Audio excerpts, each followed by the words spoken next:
चिन्मयानन्दं देशिकं ब्रह्मचारिणं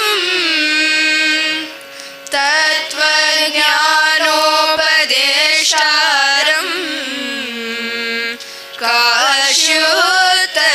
काश्योत्तरनिवासिनम् समस्त भारते देशे दिल्ली मुख्यपुरेषु च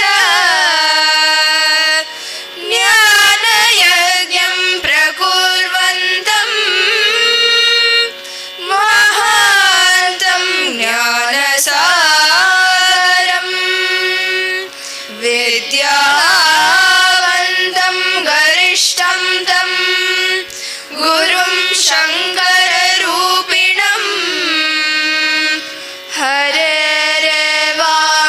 हरेरेवांशसम्भूतं ज्ञानदानोद्यतं सदा आङ्ग्लभाषामयी वाणी मुखे यस्य सरस्वती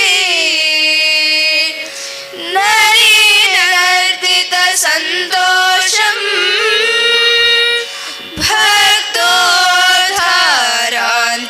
भक्तोद्धारान्तरङ्गतः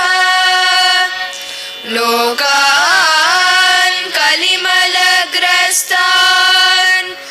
अज्ञानकलुषीकृतान् उद्धर्तु कामो देवेशः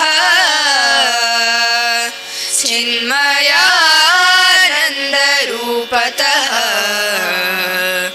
वन्दामहे वयं सर्वे ज्ञानदानोद्यतं गुरुं यदिवेशसमाच्छन्नं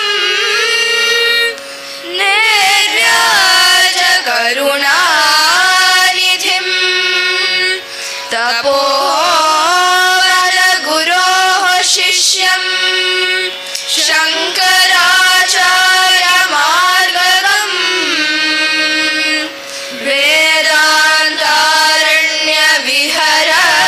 वेदान्तारण्यविहरत् धीरं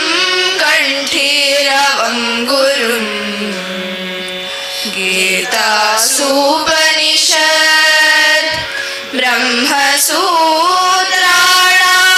परमार्थतः